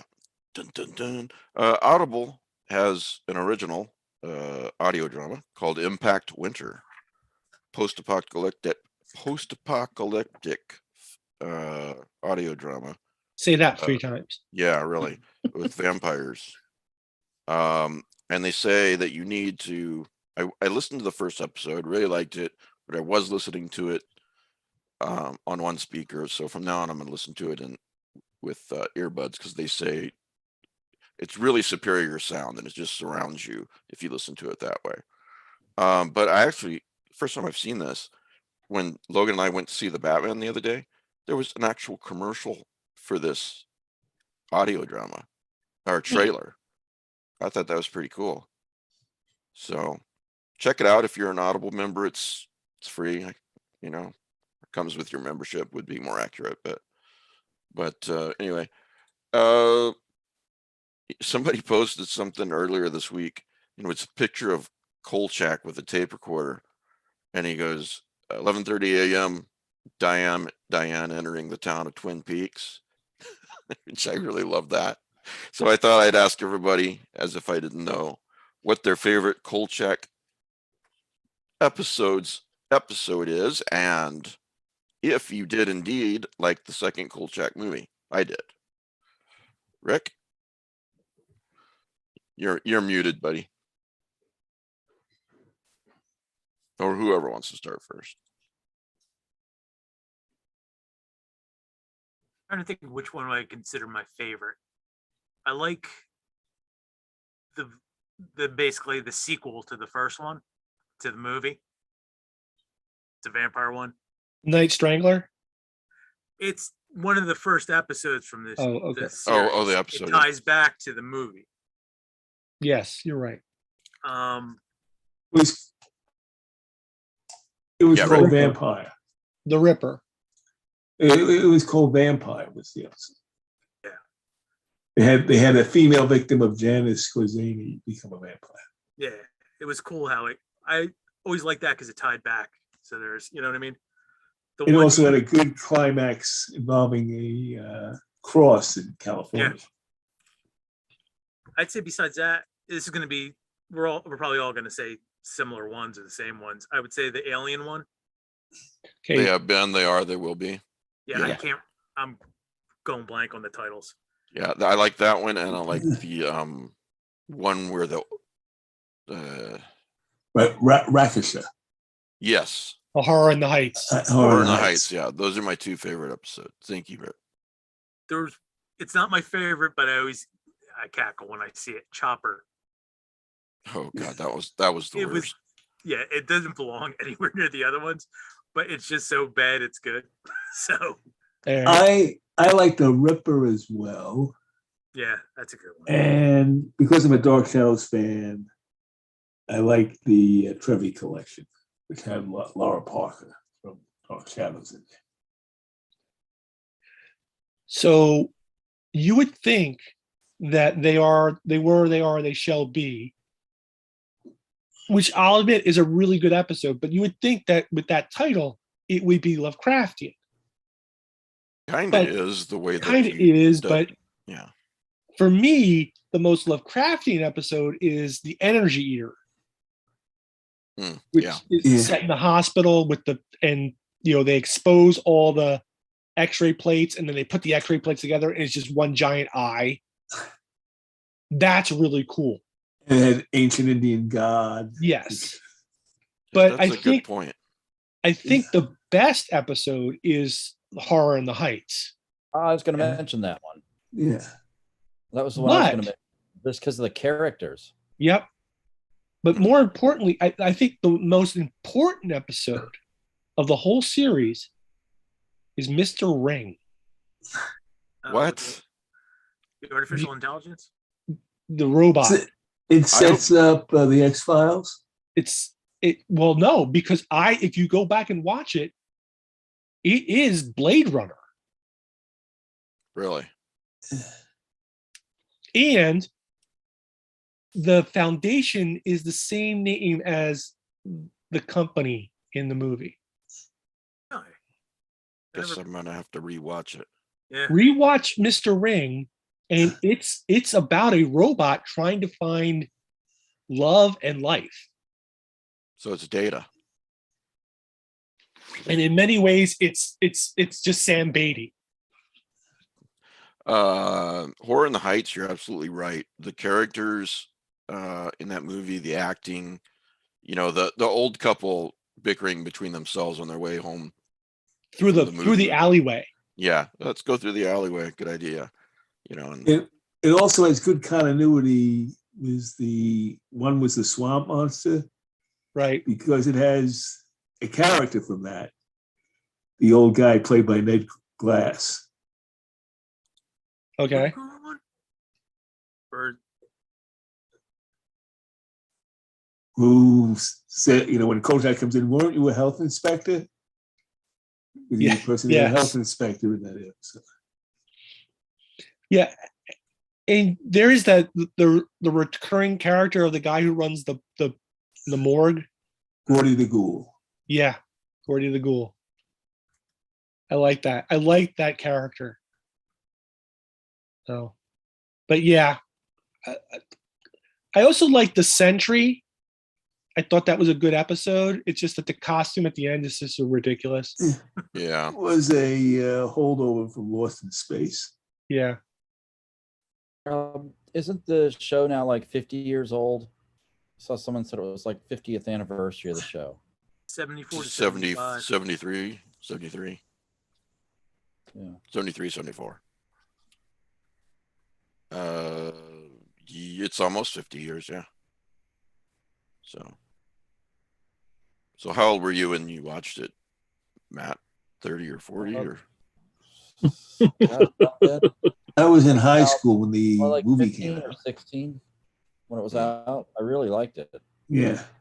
The first TV movie came out in 71 or 72. Well, if not for that series, there would be no X-Files. Yeah. So I often use that the movie as a trivia question because it's a The Night Stalker movie? yeah, it's a story of a reporter interviewing a vampire written by a guy named Rice. Yeah, Jeff Wright. Yeah. Strange coincidence. Yeah. Now that was first defined as an unpublished novel. It got published afterwards. And the reason why it didn't come out before the movie was the plot is very similar to a novel called Progeny of the Adder. Right. I can't remember. I've forgotten who wrote it. It was an actual guy who had been a reporter in Washington, D.C. But it's about a vampire. It's not Las Vegas, it's Washington, D.C., but it has all the similarities. Blood banks being raided. Yeah. Well, we'd be remiss if we didn't close with Kolchak by talking about Rick and the Kolchak stories. You've written Kolchak stories, and where can people find those? I just read. I wrote one in Passage. It's in a Kolchak anthology published by Moonstone. Passages of the Macabre. Passages of the Macabre. Yeah. Okay, that wasn't a Kolchak anthology. It's a Kolchak anthology. Oh, it is. Okay. Passages of the Macabre. Published by Moonstone Books. Okay. I think you can order it through Amazon. Rick, Leslie Whitten. Yeah, Leslie Whitten. All right. Well, let's maybe close. Progeny of the Atom. Maybe close, unless I'm skipping something, by talking about what books we've read recently or am reading. I'm reading Devil House, one of the books I'm reading, by John Darnielle. He wrote Universal Harvester. I don't know if any of you read that one, but it was set in the late 90s, and it involves video cassettes, a video store. So it's like that sort of thing, and you probably do.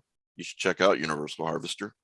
Devil House, I'm not going to read this whole thing, but I did ask the publisher for it because it looked that intriguing. So, and they sent it to me. So if it says what the hell's going on as Universal Harvester is, I know I'm going to really like it.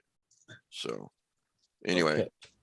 So yeah, what I'm reading right now on my telephone Kindle at work when I get a break at lunch is The Wise Friend, a 2020 novel by Ramsey Campbell, which is fitting into the category of folk horror, I think.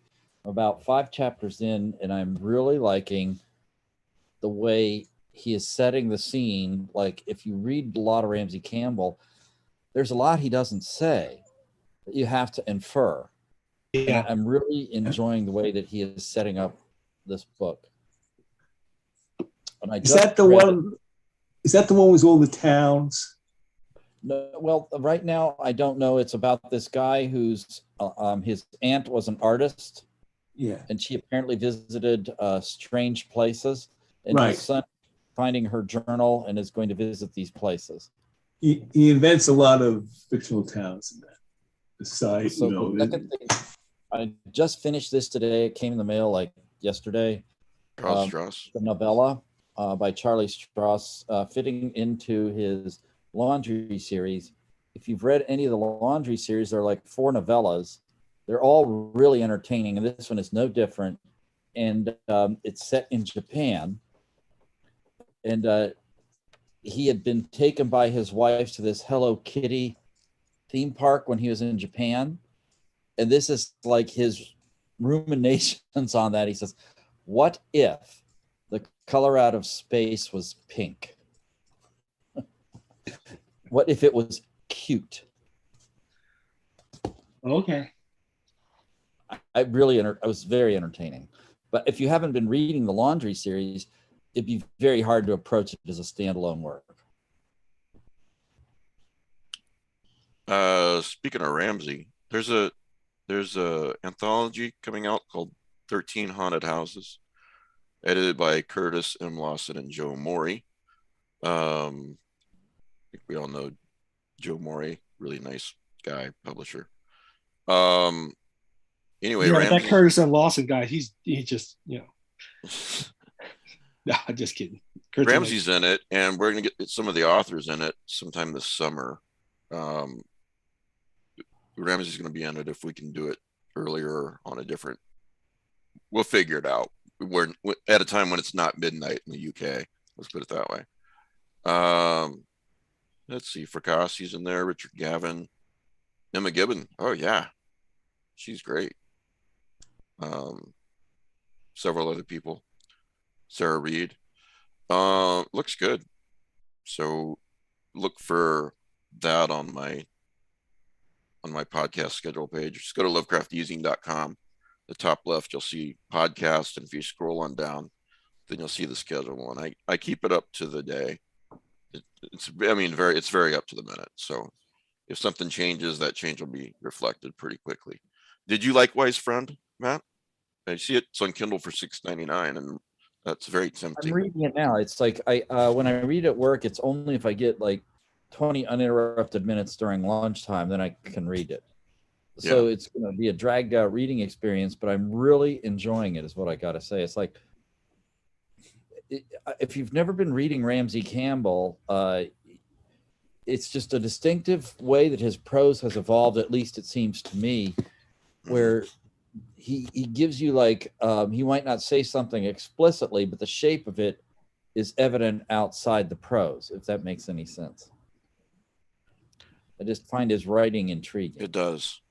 Yeah, he's great. I think he's won more literary awards in horror than any other living writer, for whatever that's worth. But you guys know what I think of awards, but that says something. And Ramsey is just so good. And it looks like an intriguing plot. Anyone else want to say anything about books? Yeah. Sure. Okay. Go ahead, Bridget. Go ahead, Bridget. No, you. No, Bridget, you go first. I am listening to on Audible. I'm listening to When Things Get Dark, the Ellen Datlow edited collection. Oh, right.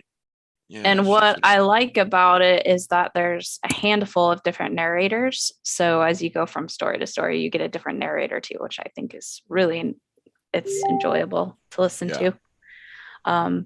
But it's really good so far. And then on Kindle, I'm reading Dancing with Tombstones by Michael Aronovitz, which just came out. And I just checked right now, it's $2.99 on Kindle. So, but it's a good collection of his stories that don't pull any punches with that. But it's really good.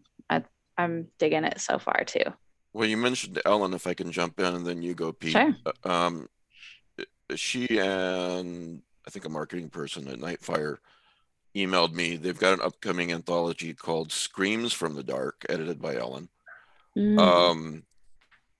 Award-winning and upcoming authors like Stephen Graham Jones, Richard Kadrey, Cassandra Khaw, and Gemma Files attempt to answer the question, what is a monster?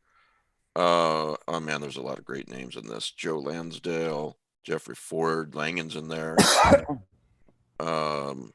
Laird's in there, Stephen Graham Jones. Anyway, okay, on sale June 7th. So there's that. Pete. All right, so I just finished 3 books this week because I'm churning through stuff. You have a clone?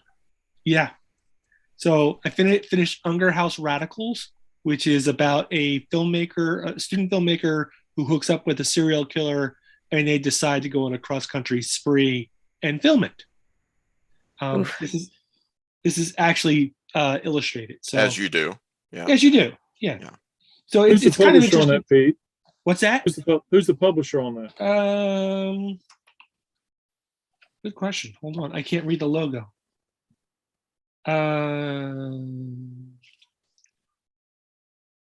Crowded Quarantine Publications. Never heard of them, but okay. So anyway, yeah, kind of fun if you're into serial killers. And who isn't? And who isn't? The Dark at the End of the Tunnel by Taylor Grant and published by Crystal Lake.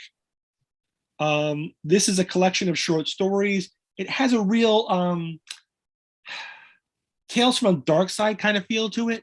Like everything just churns along, and you know that something's going to happen. And when something finally does, it's kind of a little twisted. And really enjoyable. I picked it up because the dark at the end of the tunnel seems very Lovecraftian, but there's nothing Lovecraftian in this. The dark at the end of the tunnel. Yep, Taylor Grant. So, anyone else? I got one more. I was really Sean O'Connor, The Mongrel, a novella. This is a little older, maybe at 2018. This is a pretty decent werewolf novel. well, novella. I Oh really enjoyed. yeah, yeah. Wait a second. Wait. That's kind of like the title of that Stephen Graham Jones, Mongrels. Mongrels. Yeah. So Is it a anyway, similar kind of idea? I don't know. This came out in 2018. Oh man, I just went and looked up this Dark at the End of the Tunnel. Here's one of the stories in the collection. A lonely man realizes that he's gradually vanishing from existence into a nightmarish limbo of his own making. I Yeah. gotta read this. That's the Dark at the End of the Tunnel. Yeah. Rick? I've got a book, Witch Cult Abbey from Hippocampus Press, written by Mark Samuels. It is not a Lovecraftian mythos story. It deals, set during World War II. So we got a guy who takes a job to be a librarian in an occult library.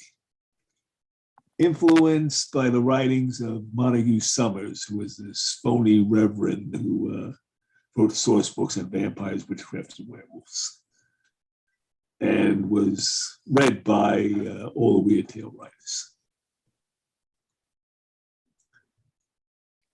And that's that.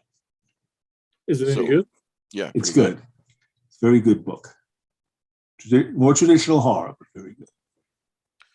Well, Mark Samuels, he is a Lovecraftian writer. Right. Yeah. But it's not you don't get, even though you're dealing with occult books, you don't get the Necronomicon. Okay. You get more traditional witchcraft texts. Right. He wrote I think the first thing I ever read from him was The Man from Mexico, which is a mythos short story. But anyway. That was in my book, right? Wasn't it? Maybe.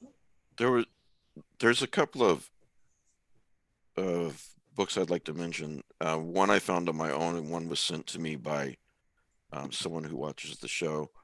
The one that I noticed on my own is it's called Westport. It's #1 in the Grays Harbor series, book 1. Post-apocalyptic, speaking of saying it again, Pete. Family struggling to survive in the aftermath of a global catastrophe. Blah, blah, blah. They leave for Grays Harbor, an area whose residents have a long history of both guarded seclusion and dark secrets. I was reading the Amazon reviews, and they were talking about how atmospheric it is. So I haven't started on this yet, so I can't tell you it's great, but it's available on Kindle Unlimited. So anyway, and another one is, my phone's messing up on this. It's A Suitable Host. Yes, by Leslie Lawrence. And it just looks like a neat little book, and I appreciate you sending it to me, Leslie, and I can't wait to read it. There is a monster in Tilly's quiet little town. Her life of routine factory work, punctuated by a needle felting hobby, is about to be interrupted. First by B, a stranger she can't seem to avoid, and then a monster. Tilly thinks her only problem is her strange and unwanted house guest. Then the killings start, and her house guest may be the only one who can stop them. B must convince Tilly that the monster is real. Before, let's see, it may have always been there, and it has taken an interest in Tilly. So, sounds kind of intriguing. Sounds very intriguing, actually. Anybody else? Yeah, I read the Final Girl Support Group by Grady Hendrix. Oh yeah, done. So I kind of found this in a weird way. Mike had recommended a book called Paperbacks from Hell by the same author. And if you buy books on Amazon, it recommends more books by the same author. And the title seemed interesting, so I checked it out. It was absolutely fantastic. So the plot, without giving away spoilers, is basically all your favorite slasher films from the 80s, the girls that survived them are now have been in a support group together for like the last 20 years. And then someone starts going after them. And it does a great job kind of pointing at the genre tropes, addressing some of the concerns. There's like a very brief blink and you'll miss it Lovecraftian reference, but very easy read, highly recommended. And Adrienne King does the audiobook. So she was Alice in Friday the 13th. Oh, okay. Great. Anybody else? Speaking of Grady Hendrix, I'm reading Paperbacks from Hell, which is really enjoyable. I'm having a blast with that. And I'm bouncing back between that and Veil of the White Horse by Scott Thomas, which I'm really enjoying. Oh yeah. We'll have Scott on later in the year I to think talk May or about that something book. like that, right? Sorry. May, something like that. Let's see. May the 22nd. Yeah, Scott Thomas. Scott said in an interview one time about writing, he said, never explain. You know, God, he's just so atmospheric. I was re-listening to the Sea of Ash audiobook for the 100th time, read by Lehman Kessler. Yeah, that's just such a good book. I mentioned it a million times. What can I say? But those who have read it don't forget it. That's for sure. Yeah. All right. Next week, if all goes well and the creek doesn't rise, Chet Williamson. You guys remember Chet? Yes. I love Chet Williamson. So Great guy. Yeah. Chet has actually written Lovecraftian poetry. Chet has? Yeah. He's an actor too, and he's the voice reader on The Pet by Charles Grant. Little tidbit. By the way, I don't know if you saw the announcement that Keanu Reeves is going to play Batman. I missed it. Yeah. The Super Pets Yep. Animated movie. The one with The Rock playing Crypto and I don't know what you guys are talking about. So there's an animated Super Pets movie coming out. What is Super Pecs? Super Pets. Crypto. Oh, Crypto, Like Ace the Bat Hound. Ace the Bat Dog. oh, I got you. All right. Okay. Will Maybe the do you Super think Cat. we'll get to see a Nicolas Cage Batman movie before we die? We'll see a band, whatever the ripoff is that he's doing. Right. Batman. Yeah, he's not really doing that, Kick-Ass was sort of a Nicolas Cage ripoff back then. Yeah.